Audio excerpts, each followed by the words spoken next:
Good evening, everyone. It is now 6:01 p.m. and I'll declare this special council meeting of Victoria Park Council is open. I'd like to invite Deputy Mayor Ife to read the acknowledgement of the traditional owners. Thank you, Mayor. Nanjarapin Wajak Nunga Buja Yakin Nidja Bilia Baruk. I'm honoured to be standing on Wajak Nunga country on the banks of the Swan River. Nyang Kadich Nunga Mort, Ken Kadak Nidja Wajak Nunga Buja. Nang Kadich Nidja Nunga Berdia, Kora Yeye, Border Balapin Mordich Nunga Kadichin, Mort Webuja Yeye.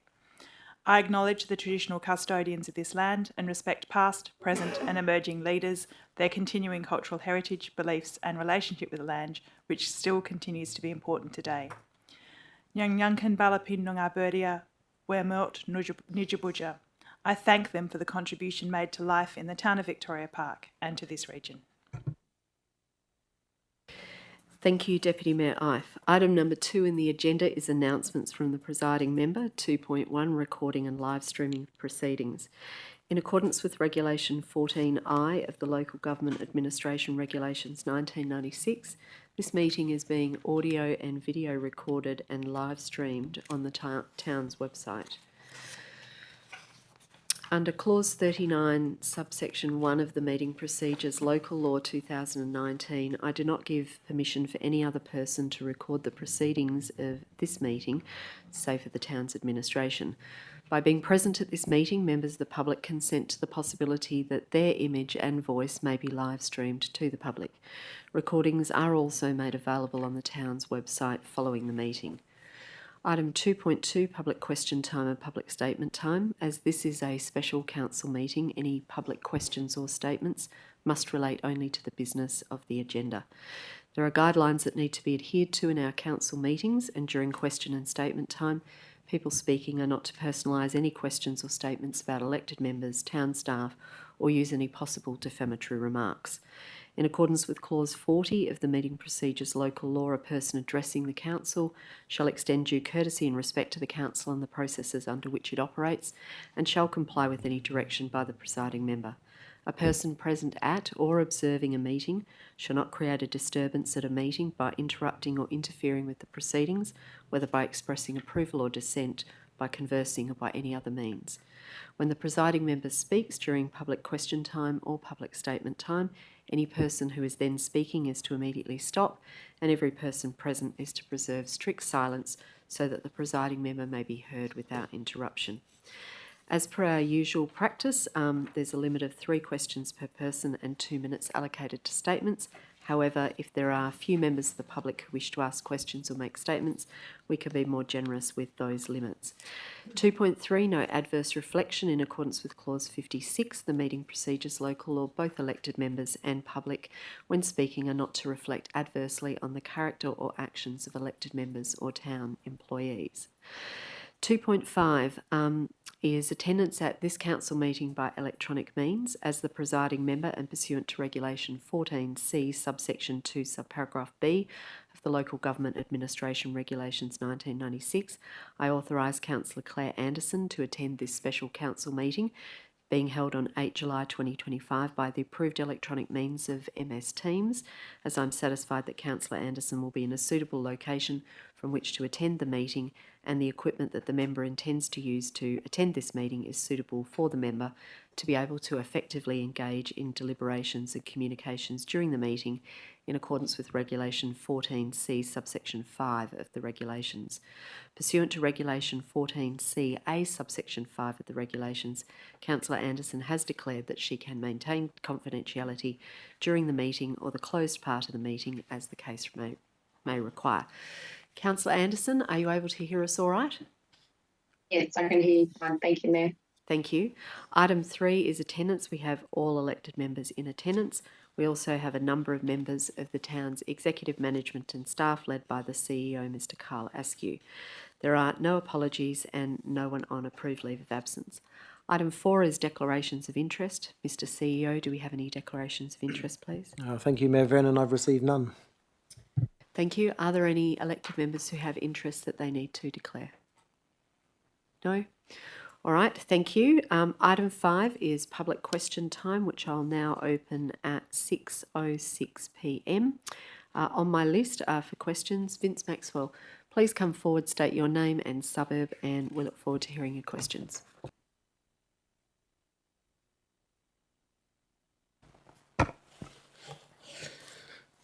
Thanks, Mayor. Vince Maxwell, Victoria Park.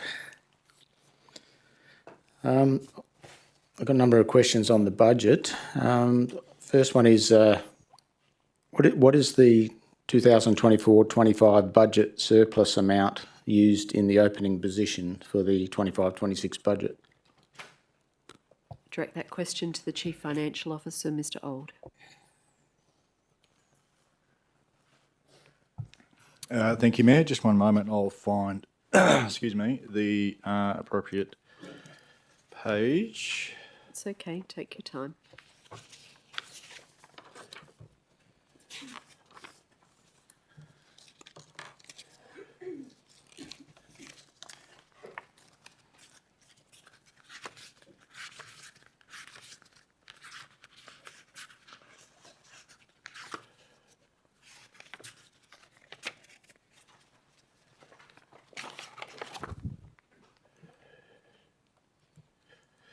Thank you, Mayor. So, using this statement of financial activity, the surplus carried forward is $5.84 million. That's on page 4 of the budget. Of that, $4.6 million is part of the carry forward, so that's taken up with the carry forward. And there is the balance of that, which is about $1.2 million, has been used to fund various activities in the town for this budget year we're about to adopt. Thank you. Mr. Maxwell, your next question, please. Thank you. As of the end of May, the capital works expenditure is shown to be $13.6 million. What is the final figure for capital works expenditure up until June 30? Mr. Old? Thank you, Mayor.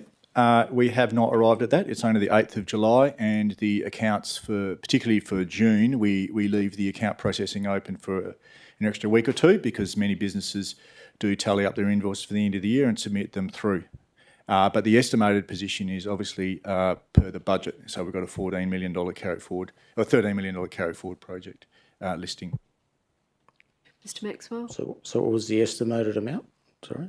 I think Mr. Old indicated that he doesn't have an estimated amount for you at this point in time, but he has indicated the estimated carry forwards being work uncompleted from the budget for FY25. Is that right, Mr. Old? Correct, yep. Do you have a further question, Mr. Maxwell? Yeah, in regards to a question I asked last week for a vehicle, registration 117VPK, and I was advised that those funds have now been used to purchase another vehicle, 169VPK. Is that 169VPK, is that a new addition to the fleet? Mr. Old, are you able to assist with that? Yes, I can, Mayor. Part of this response was detailed in the agenda.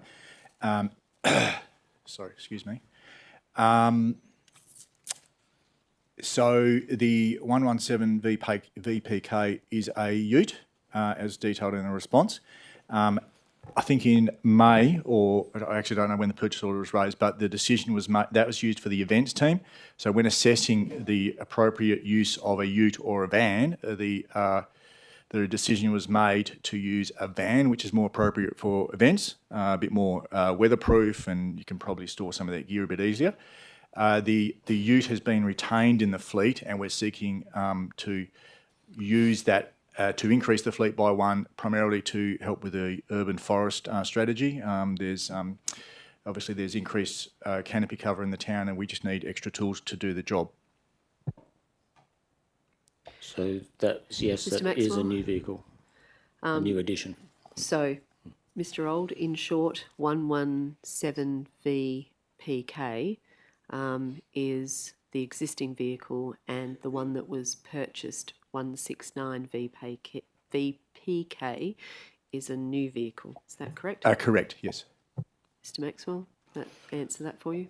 Thank you. Each year, the town has to report its key financial ratios to the Department of Local Government. And in addition, these ratios are used to help convince council to increase budget in key areas, such as the asset sustainability ratio, which measures the extent to which assets are being renewed or replaced as they reach the end of their useful lives. So 169 VPK is, as confirmed, is a new and unbudgeted acquisition, and 117 VPK has been listed as a scheduled capital renewal item for 4 years now.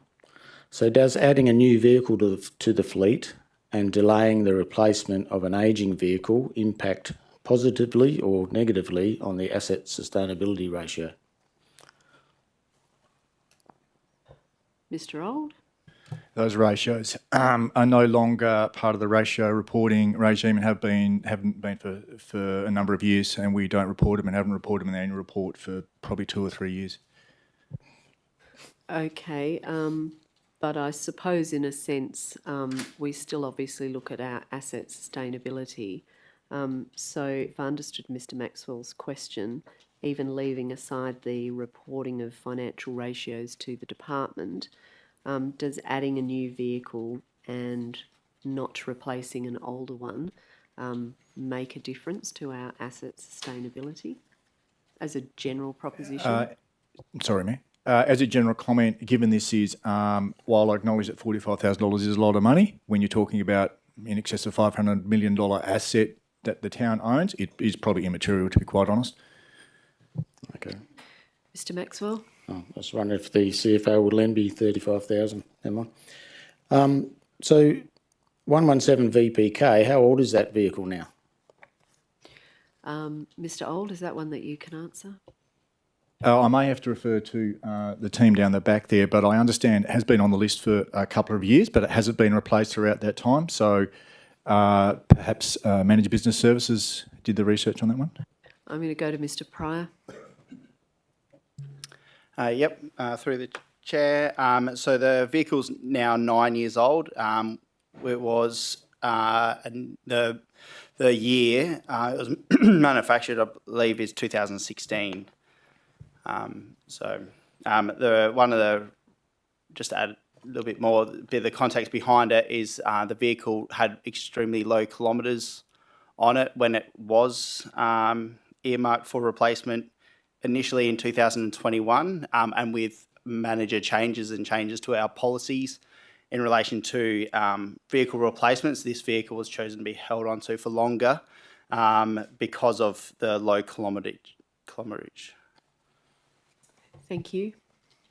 Mr. Maxwell. In the Capital Works, there's another $650,000 in Capital Works program to spend on the administration building. The agenda states that among works to be done is the upgrade of the customer service area and front desk.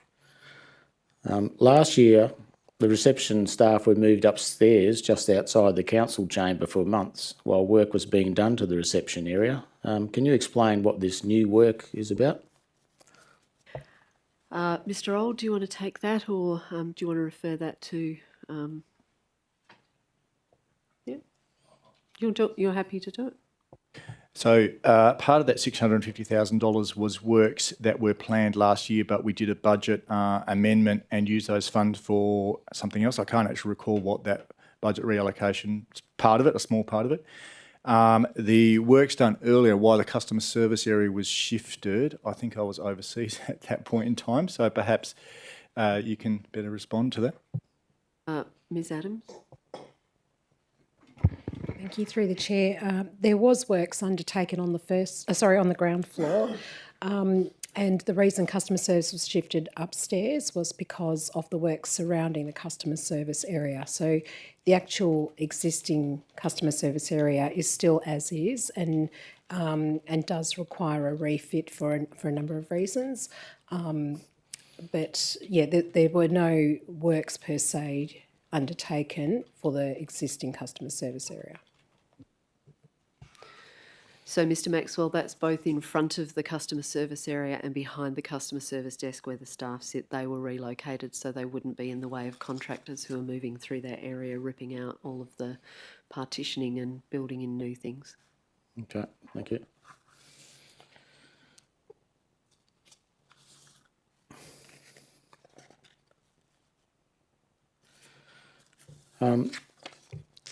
So again, in regard, it wasn't a question I asked last time, but I did mention the capital works on Whittlesford Street and State Street, and I think at the time there you suggested that some of these streets get done in stages, but I've had a look at these streets and they have been re-sealed in their entirety. They were done in May, from memory, from seeing the machines there. And the balances in the current, well, the year that's just expired, Capital Works program in May, showed the remaining funds for Whittlesford Street was $52 and State Street was $35,800 and something. Yet both of these are listed in the budget Capital Works program as carry forwards with amounts of $271,000 and $416,000. Can you explain why those projects seem to be paid for in May and also they're carried forward with almost the same value? Refer that question to Mr Old. Thank you, Mayor. So yes, correct. That was obviously a question at I think ABF, if I recall correctly. So under the May financial report, the columns from left to right, the $52 refers to the actual expenditure, which in May's financial report is $4,500 or $4 and a few dollars, and the committed, which is essentially purchase orders or a contract issued of $266,000. So, barring any expenditure between the production of this report in June, the $266,000 is essentially what will be committed, carry forward, I should say, because we've issued a purchase order. The works may well have been done between this report and now, but we'll balance that up when we do the normal year-end budget tie-up. So it's not double budgeted. Excuse me. As we assess at the end of April, we anticipate we'll either pay for the invoice now. The work may have been completed, we may not have received the invoice. Okay, I think Mr Old, you indicated you were talking about Whittlesford. Mr Maxwell referred to State Street as well. Is there an update on State Street or is it both a similar position?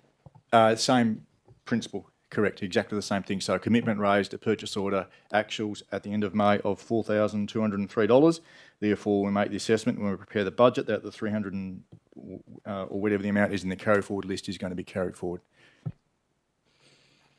Anything further, Mr Maxwell? Just further on that. So if work is completed in last financial year, and the town pays for it in the new financial year, is all that money considered an expense for the 25-26 year, even though the work was completed in the previous year and even maybe invoiced but not paid? Sounds like a very typical accounting question, Mr Old. No. So referring to the previous question around what the end position is at the end of June, the reason we take a little bit longer to do June is we may, or definitely will, receive invoices, email invoices in July today, but it's referring to last financial year. So we do quite an extensive accrual process. So, we might process it and pay it today, but we operate under the accrual accounting system, so we accrue it to the period that it is applicable to. So it'd be last financial year. So that's why it's challenging to have a 100% accurate carry forward position, because you're trying to project when you get the invoices, when the job was complete, so on and so forth. So the year the invoice is raised is the year it's allocated to, and likewise the budget that is allocated to. Anything further, Mr Maxwell? It just goes back to the previous answer provided, that saying that money is committed in last year. The work's been done, because I've just drove on State Street to get here today. So it should actually go in last year. So why is between those two projects, 677,000 carried forward into the next year's budget. If the work's been done, the money's been committed. So in an accrual-based system, that would be charged against last year's accounts, not the new year. I don't understand why you got it in both. Mr Old? Correct.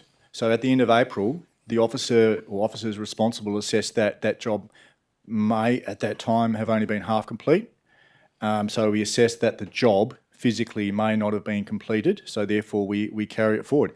As I think of in previous responses at the previous meeting perhaps, we assess this in April. If we do get the invoice in June and the job is done, then it goes to June, and then we do, like every other local government, we do a budget amendment and review, and we square up the carry forward, the exact position at the end of the year, according to invoices received, jobs complete, and the date that we received those, project completion forms or the invoice. Mr Maxwell? Thank you. Look, I don't understand how the council can approve a budget based on figures like that. Well, Mr Maxwell, this is obviously public question time, not statement time, so you're welcome to make that during statement time. Thank you. It doesn't appear that there are any other members of the public present, so I will close public question time at 6:22 p.m. Next item is number 6 on the list, which is public statement time, which I'll now open at 6:22 p.m. Mr Maxwell, I understand you wanted to make a statement. Do you want to come forward and do that now, please? Thank you, Mayor.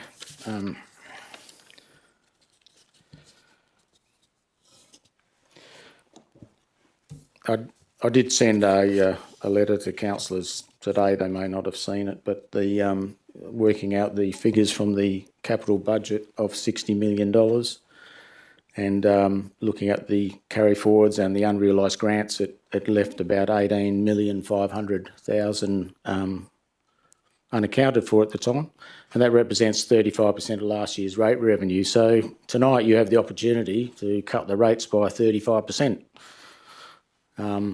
That is how much was budgeted but not spent in the capital works last year. Can you imagine the headlines if you did that? And imagine the goodwill in the community if you did that. I'm not seriously advocating for a 35% rate cut, but I'm merely demonstrating how much capacity you have rather than putting all that money into reserves. Tonight you're being asked to increase rates and add even more projects to the capital works program, but you could instead reallocate the existing money that you have, as well as the almost the money you have in surplus, and also the almost $7 million added into reserves over the budget for last year. So that could be all allocated, or some of it allocated towards to the new works instead of adding money to the town's bank accounts. You have the financial capability or the capacity to substantially reduce rates. It's really up to you, our representatives, to do the right thing by ratepayers of the town. And it's your opportunity, if you wanted to get on the front page tomorrow. Thank you. Thanks, Mr Maxwell. Given there are no other members of the public in the gallery, I'll close public statement time at 6:24 p.m. Item 7 on the agenda is presentations. 7.1 is petitions, there are none. 7.2 presentations, there are none. 7.3 deputations, there are none. Item 8, method of dealing with agenda business, there's none. Item 9 is council reports. There are only 2 reports for this special council meeting. The first one, 9.1, is the Advocacy Priorities Projects 2025-2026. The recommendation is that council adopts 5 advocacy priorities for the 25-26 financial year in line with Policy 105 Advocacy, which is A, support to reduce rough sleeping and homelessness, B, Macmillan Precinct redevelopment, C, Kent Street sandpit restoration, D, Burswood Station Precinct, and E, mid-tier transport project. Is there a mover, please, and a seconder for the officer's recommendation.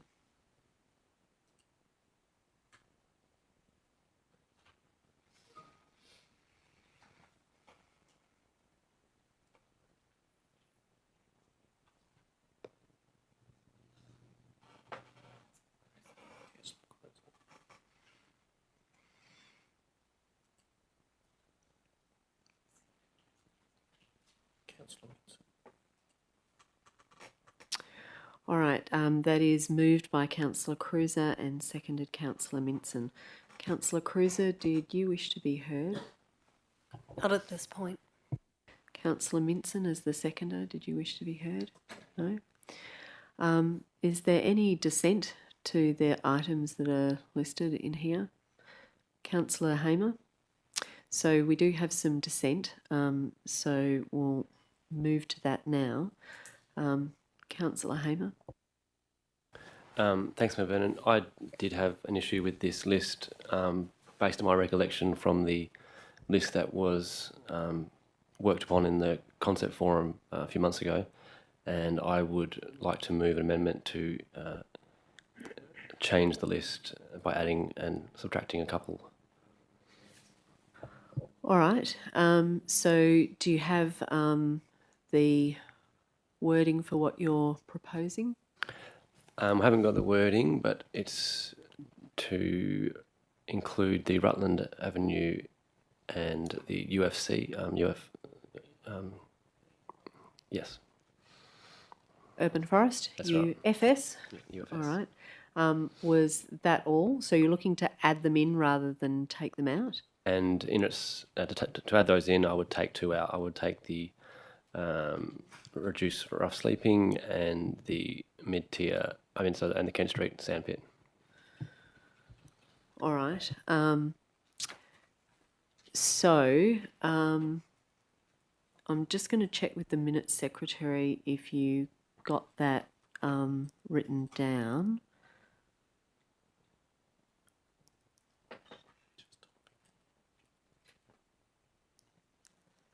And it was to take out the A and take out C. Is that That's right. Thanks. Yep. Okay. All right. So I understand those. So it would be to replace A with Rutland Avenue and replace C with Urban Forest Strategy. I don't think it matters necessarily what order you were proposing that they be done in. It's fine. All right.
So, Councillor Hamer, would you like to give us your reasons for that amendment before I seek a seconder? I'll speak at length, well, not at length, but I'll speak further after.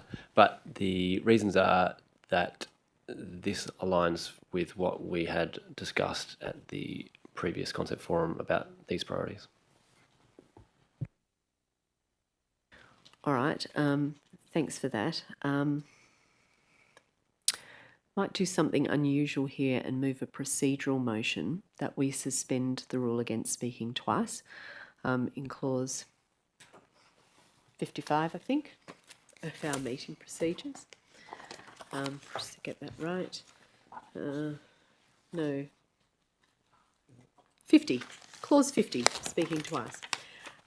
Like to move that procedural motion to allow us to have a fulsome discussion about this. Could I seek a seconder, please, for the procedural motion? Seconded, Councillor Hamer. Thank you. Is there any dissent to the procedural motion to suspend the rule against speaking twice? No, I'm not seeing any dissent to the procedural motion, so I declare that carried. Thank you. All right, I'll open this up a little bit because I'm seeing some looks from elected members, and I think it might be an opportunity for us to just have a small discussion where people don't feel like they're inhibited by the rules. Councillor Hamer, did you want to kick that off a little bit? Because I'm obviously aware if I seek a seconder for your amendment and there isn't one, it might become a constrained opportunity for people to talk. So, so just quick background on that decision. Others might want to add or take away others, and I'm open to hearing those points raised. To me, the Rutland Avenue is something that does need further advocacy, and is hopefully, with the discussions we've had, there might be a pathway forward to that sooner, but that's still something that should be on the top of our list. And I see the Kent Street sandpit site as something that is a procurement issue that isn't anything left to advocate for. That's something that's happening, just the timeline is being pushed out.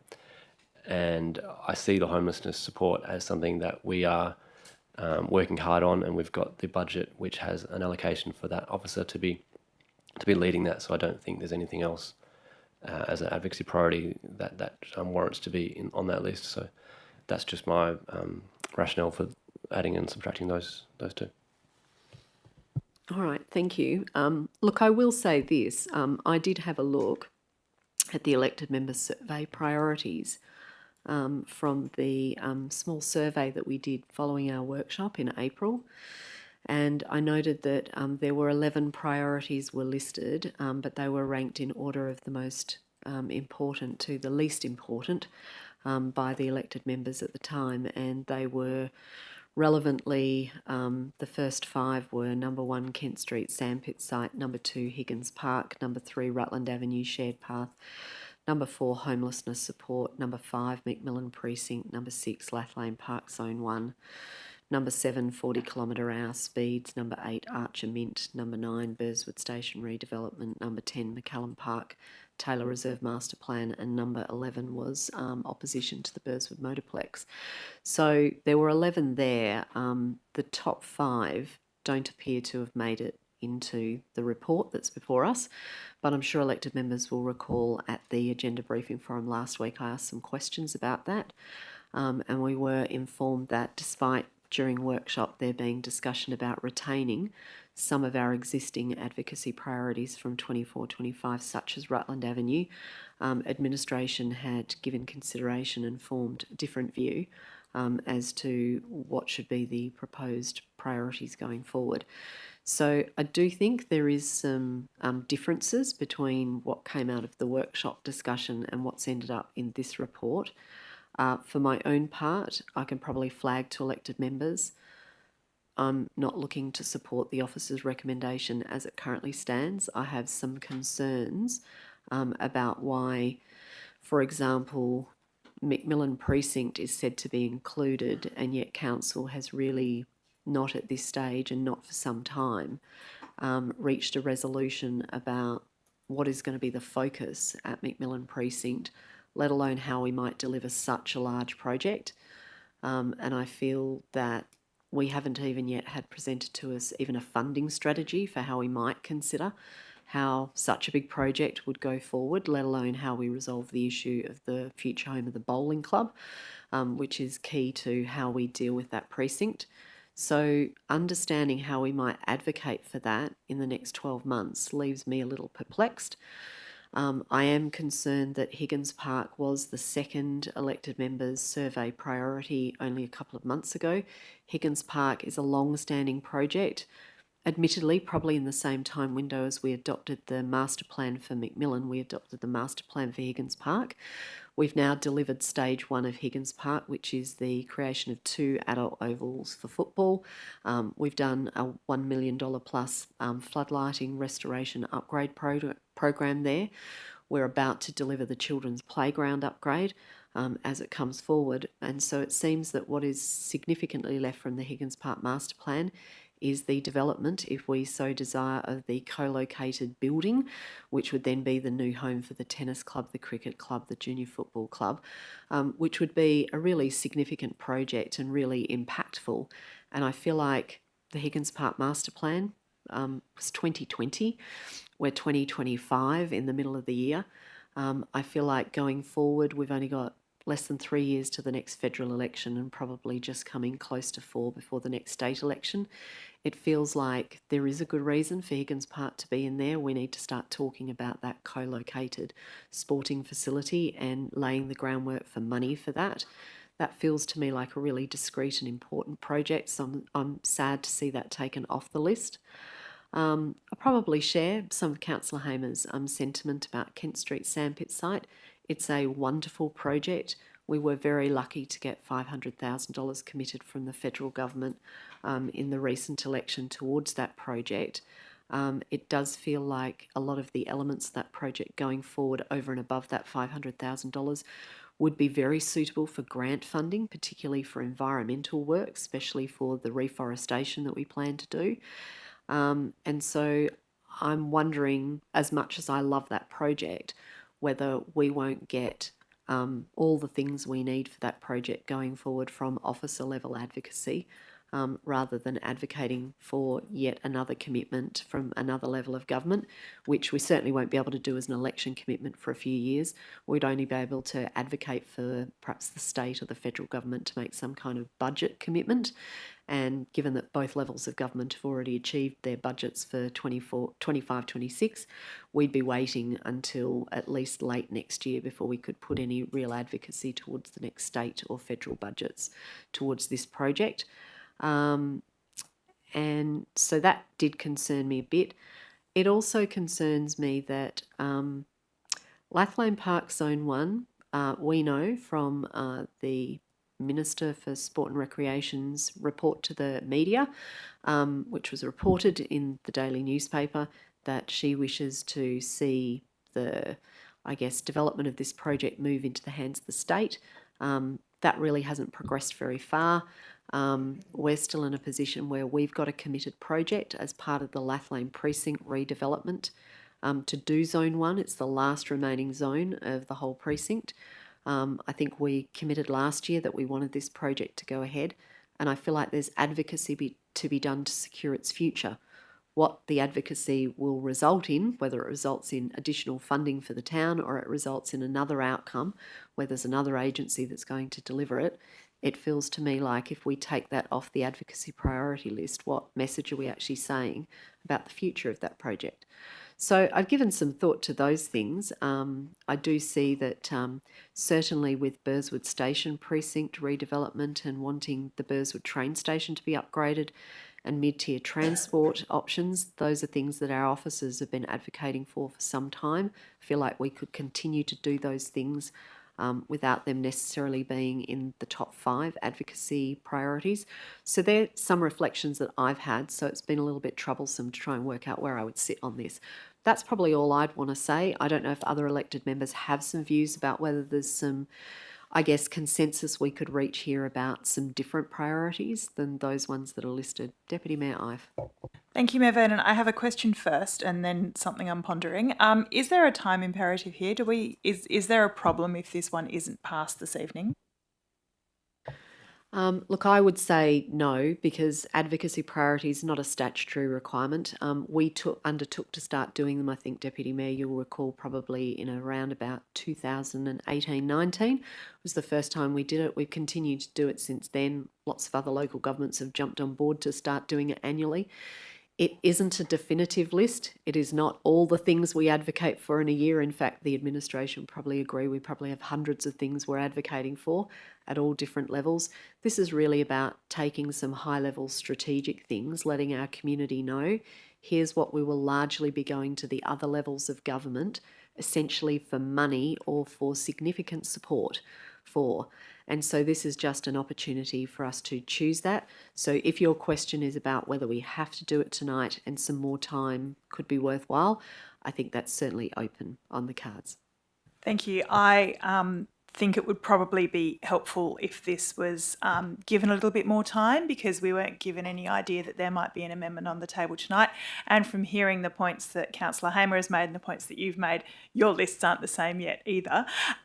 So I think rather than using important meeting space tonight to hash out what might be a solution, when I think to help us all make a decision, it would actually be great if we had staff on hand with prepared information to give us the detail that we need to help us reach a conclusion.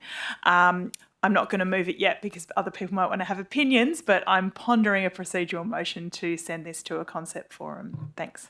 Sure. Anybody else who would like to chip into the debate? Noting you don't have, it's not formal debate, so you don't have to.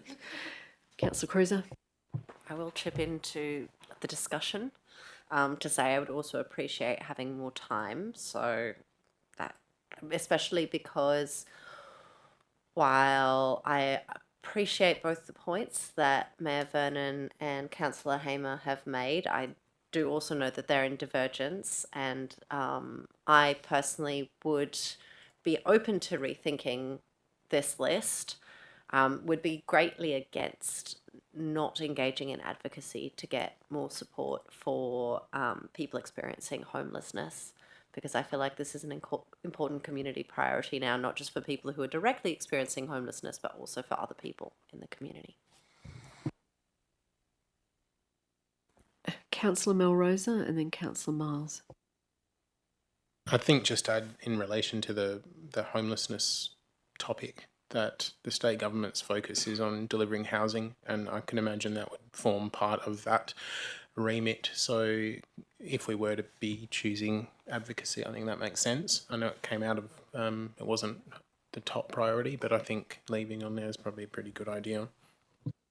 All right, well, just to be clear though, this is not the definitive list of everything the town does advocacy on. The town will do advocacy on all of the things on the current list, and indeed the other things that I've mentioned and Councillor Hamer's mentioned. I mean, he did point out he'd like to see the urban forest back on there as a priority.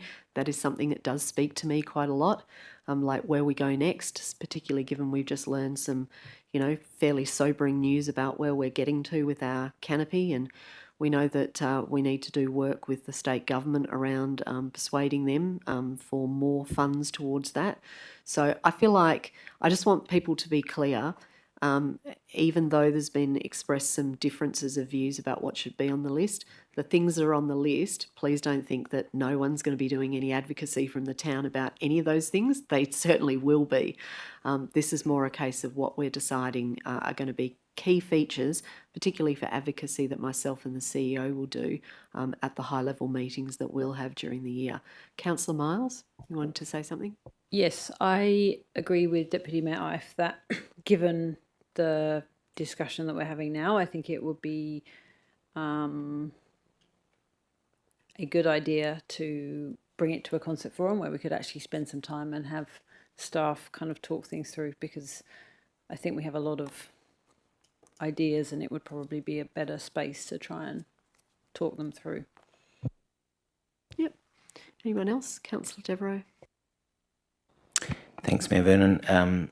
I think I thank Councillor Hamer for raising the questions, and for Mayor Vernon's comprehensive review of some of the things we have talked about, which is quite a large number.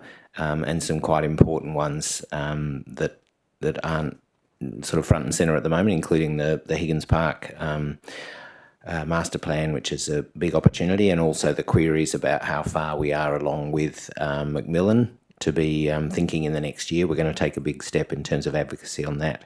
I value that questioning of that, and certainly think there are some other significant ones on that list, including the train station at Burswood and mid-tier transit. But I also think the sandpit for me is a big project. We're not progressing as fast as we want. So in that sense, advocacy does help us take that forward, but we have received funding on it. But I think there is some opportunity to consider it together with the UFS as well, which obviously does need some consideration.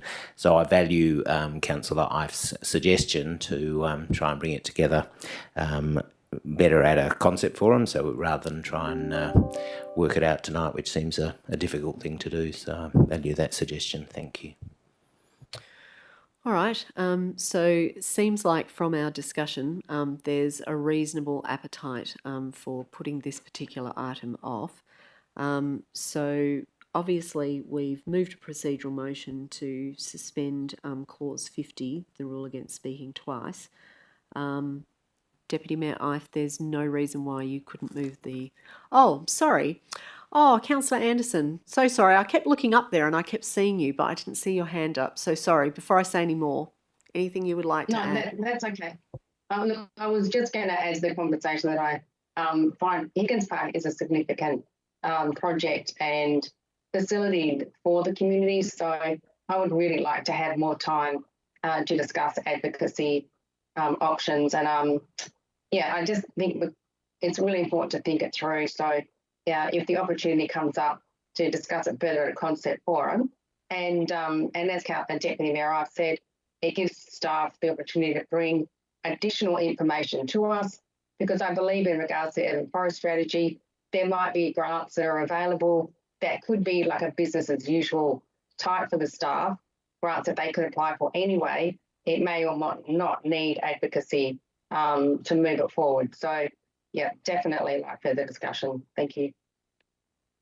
All right. Thanks, Councillor Anderson.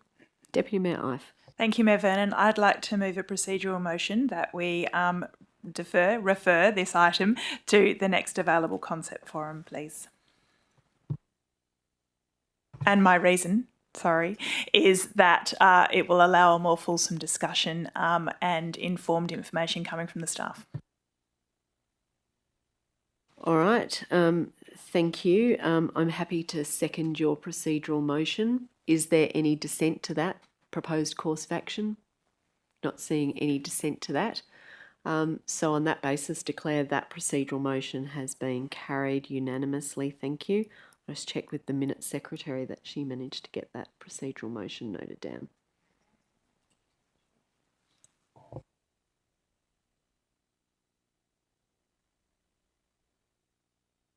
All right, so that is done. So on that basis, the procedural motion to suspend clause 50 comes to an end, and we'll now resume the items in the agenda. The next item on the agenda is 9.2, which is the adoption of the annual budget for 2025-2026. This is an absolute majority item. The recommendation is quite lengthy. It's found in pages 13 through to 15 of the Special Council meeting agenda. I don't intend to read it all out because it is too long and it only probably makes best sense when you're reading it off the written word. So can I seek formally to, at this stage, before calling for a mover and a seconder, ask the Chief Financial Officer if you would like to say anything to elected members with regards to the presentation of the annual budget for 25-26. Mr. Old. Thank you, Mayor. You did remind me last week and I was sick like you, so I have prepared very, very quickly. But thank you for the opportunity. We'd just like to thank the staff here and also staff that back us up through the many workshops. Also particularly like to thank the councillors for the patience through the 5 or 6 workshops we've done, the many hours we spend here late at night, the many hours behind the scene for the other chiefs' teams that also assist in getting that data and information to you in a timely fashion. Just a few comments around the budget. Probably the first comment is around the loan. We've had that loan listed for a number of years, but it is the same loan. It is not a new loan. We haven't taken out 4 loans of $2 million. It is the same. That's to finish off the Ed Millen, and I've just forgotten the name of what it's, Elizabeth Bailey project. Sorry, my apologies. this year there is actually a really big increase in the waste charges. That's to support council's wish to implement FOGO and also go to the Verge Valet collection service that is listed in the agenda item, and we expect that to be an additional $1.6 million. So that is basically where most of the rate rise is actually going. In the operating space, we're still trying to improve our processes, and I just picked a few things out to note. We do want to assess the drainage network more extensively. That is a key asset, and it's hard to obviously physically look at that, being underground for most of it. So we're requesting an allocation to do a better assessment of that. There's still 4 to 6 micro spaces that are planned. We're also doing a bit of a quirky one, but I'll plug my IT team. We're requesting $75,000 to do a review of our core system. It is a bit of a trend of late for councils to upgrade their core IT system of many millions of dollars. I don't want to step in that space without having good information to present to council. So we think a small allocation of $75,000 is worthwhile to see what we've got, if it's sufficient, if it's robust enough, and if it's we can carry it on into the future. So that's just some brief comments, but I'll submit the budget to you for adoption. All right, thank you. So now going to call, please, for a mover and a seconder for the budget, please.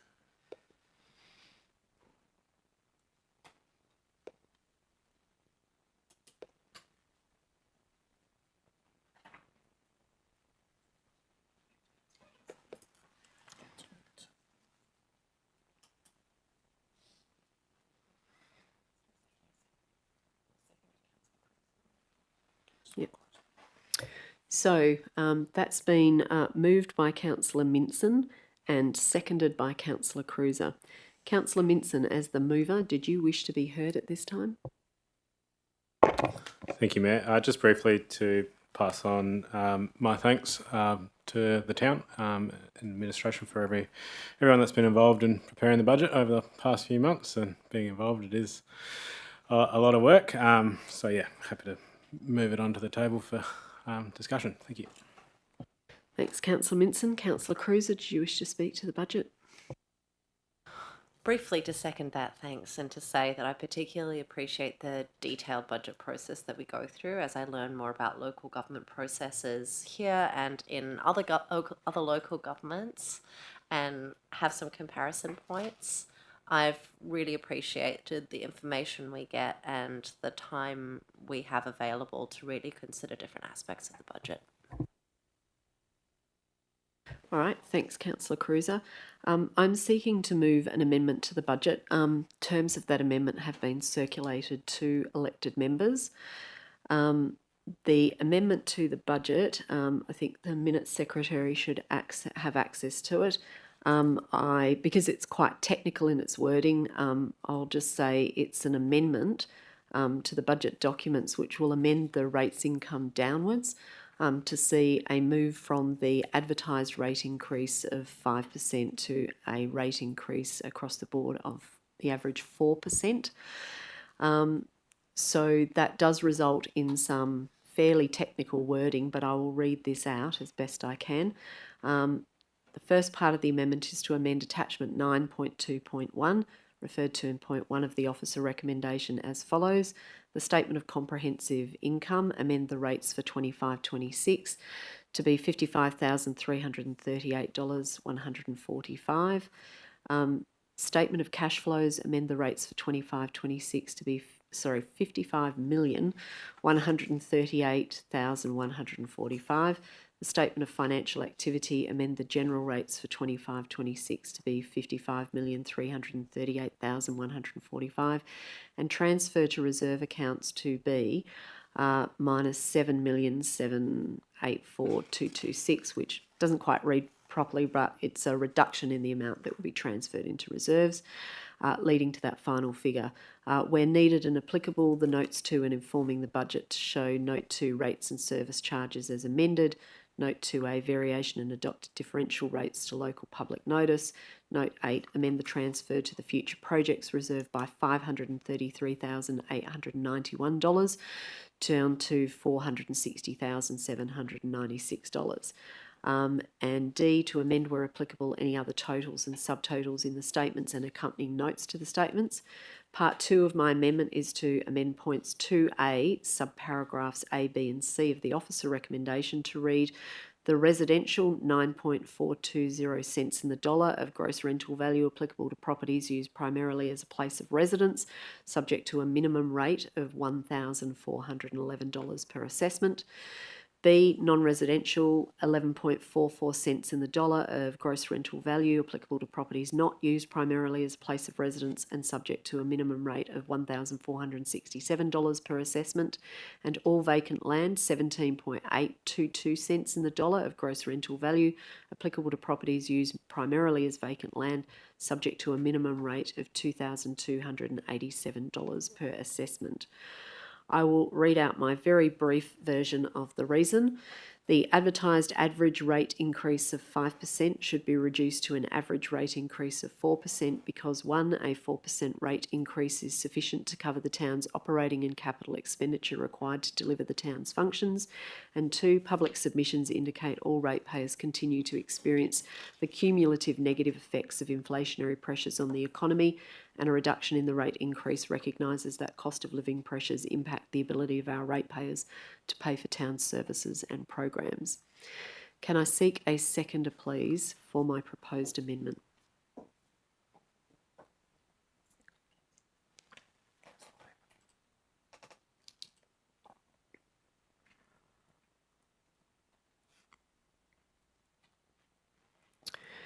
So my amendment has been moved and seconded by Councillor Hamer. I will speak briefly to this at this time. I've certainly given a lot of consideration to the proposed advertised rate increase of 5%, and I don't consider that it is required in order to meet the town's operational and capital needs for FY26. A 4% rate increase has been confirmed by the administration following questions as sufficient to cover the operating and capital expenditure for the coming financial year. Following questions about the budget, the administration advised that the additional 1% increase over and above 4% in rates revenue equates to $533,891, and that amount of money is intended to be placed into reserves for future projects, and a way to adjust the budget to achieve the desired outcome of my amendment is to reduce the amount of money that will be going into the future projects reserves. So it doesn't mean there will be no money going into the future reserves, just mean that there will be a lesser amount than was proposed. Now, the town does have significant cash-backed reserves, which are set aside for future purposes, and they do include the replacement of a number of town assets. These reserves are used to help smooth out the municipal funding that are required from rates for major capital projects, and it aligns with a sustainable financial strategy, allowing for the adequate provision of programs, including capital expenditure and services, into the future, and with an equitable distribution of the costs of establishing and maintaining council assets and services between past, current and future ratepayers. When setting the annual rates, I've always considered that it's a balancing act between the town's ability to deliver quality services and maintain its assets with the ability of our ratepayers to pay for those services and asset maintenance.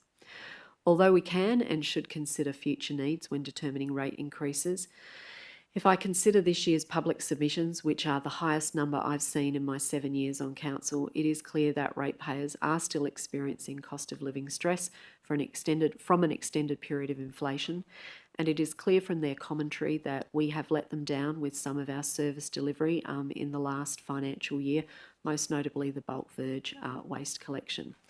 And although there are many reasons for that, it is important that we do take account of the fact that we ask people for their submissions on the very technical point as to whether they oppose differential rates or not. That is a technical matter that usually doesn't resonate much with those ratepayers who choose to put in a submission. They put in a submission not on whether we should pass differential rates, but on what the rate increase should be. Nonetheless, it is important that we listen to our community and we try to make sure that we balance that ability for the town to deliver the services that have been presented to us. There are some key, really important and exciting things for the town ahead, particularly in the area of waste management, which is both an essential service for us, but also a key part of our climate action plan. Waste is a really significant producer of carbon emissions, and it is not the town's own waste that generates those significant carbon emissions. It's our community's waste, which we of course collect on their behalf. So we are moving to the introduction of food organics, garden organics completely this year, which is very exciting. We are moving to on-demand bulk verge collection. These things do come at a cost. We are, of course, still intending to pursue a capital works program that will see us deliver well over $5 million worth of road renewals, but also see us spend over $6 million on parks and other exciting projects that we've been working on for some particular period of time. I am cognizant of the fact that the increased costs of construction over the last 3 years have hit local governments particularly hard, and that's because, in my view, the reality is we just get slugged more by contractors for large projects than we might do in an open market type scenario. And we will still always need staff and resources to manage those contracts. Our community, of course, still expects us to deliver essential services, and they'd like us to do it with quality. They also want to see us continue to deliver promised new capital projects and to upgrade the facilities that they already enjoy. So we need to ensure that we can do that sustainably, and I consider that a rates revenue increase of 4% from last year will allow us to achieve that, and we still will be putting some money into our already cash-backed reserves. I am proposing with this amendment that this come from a reduction in the transfer to the future projects reserve of that $533,891. Another way of doing that is to have reduced the operating and capital expenditure of the town, which would relate to the materials and contracts line item in the budget. I know that that isn't a preference from the administration. I know that it also makes sometimes for more difficulties, as that would have to be worked through by the staff over the course of a year. It can correspondingly be said to something that drives some type of savings efficiency, but in the circumstances, having formed the view that we can deliver at the 4% rate increase, I've formed the view that there's likely to be some acknowledgement by elected members that reducing the amount that goes into the very specific reserve of future projects, which will still leave it with a very healthy balance as at 30 June 2026 of $5 million. In addition to the other cashback reserves, this is a way forward. So I commend this amendment to everyone. Councillor Hamer, as a seconder, did you... Just quickly on the amendment, and we did work on the number of items that we're looking to deliver next year, and to fund those items, the 4% was sufficient. I think we've done a lot of work in getting the balance right on minimising carry forwards that we are predicting with our capacity to deliver, and I do see the benefit in having money in surplus for other bigger projects in the future, but that work hasn't been done to address how much and when that should be allocated. So I think it's only cognizant after reading the submissions and hearing the reviews of the services people have received this year that just rating for what needs to be done is the correct way to budget this time around. Thanks. Thanks, Councillor Hamer. So I'm going to do what I always do and ask, is there any dissent? Indicating that there is no dissent, I'm going to declare the amendment is carried unanimously. Thank you. We now come back to the budget as amended. We've obviously had it moved and seconded, noting that we can now ask if there is any formal dissent to the recommendation as amended. And I'm not seeing any indication that there is dissent. So on that basis, I declare the budget recommendation as amended is carried unanimously. Thank you. So I want to formally on the record, on behalf of Council, thank the administration for their work in putting together this year's budget. It is a collaborative process. We, I think, do enjoy those workshops. They're always robust. People always have plenty to say. It's an iterative process, and I think every time we do that, we learn a little bit more about the process and how it goes. But whilst there might be some in the administration who are disappointed to see the advertised rate increase reduced from 5% to 4%, I hope that with the explanations that have been heard tonight, the administration understand why that is the case, and council hasn't chosen to take that from the operating and capital expenditure to hopefully allow us to deliver not only the new projects but to complete the carry forwards, given that some of those items have been carried over for more than one budgetary period. It would be good for us to see the carry forwards reduced significantly going forward. So we thank the town for all their work putting it together, particularly to the Chief Financial Officer, Mr. Old, his entire team. He's got 3 of his managers with us tonight. So we thank them, and if they can convey those thanks back to the other members of their team who are not here tonight. Also to our other chiefs who've all had a hand in contributions towards the building of the budget and keenly reviewing it and putting their scrutiny over it for their particular areas. So on that basis, we conclude that item and look forward to seeing the delivery of the projects going forward. Item 10 on the agenda is public question time. It's now 7:06 p.m. and I will reopen public question time and ask, are there any questions from members of the public?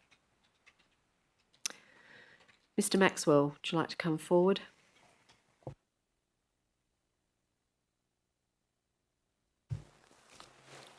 Thanks, Mayor. Just some clarity over that reduction of transfer to reserves by $7 million. I'm just trying to work out if you're reducing the proposed transfer to reserves by $7 million, but no? As I said when I was saying it, Mr. Maxwell, doesn't read right. The reduction in the transfer to the future projects reserve is $533,891, which then leads to, and I was reading based on the wording that was provided to me for how that will look in the amendment of the budget document itself, 9.2.1. I've got that right, haven't I, Mr. Old? So I read it out because of the way it looked, but it didn't sound right when I read it. So I said that doesn't quite sound right. But it is just a reduction of $533,891. Okay. Thank you. That's all. Thanks, Mr. Maxwell. Any other questions? Nope, there being no other questions from members of the public, we'll close public question time at 7:08 p.m. Item 11 on the agenda is public statement time, which I'll now open at 7:08 p.m. Is there any statement any member of the public would like to make? No, in which case public statement time concludes at 7:08 p.m. Item 12 is meeting closed to the public. Tonight we have no matters for which the meeting needs to be closed to the public. And so at 7:08 p.m. I will declare this special council meeting, Victoria Park, is closed. Thank you everyone for attending.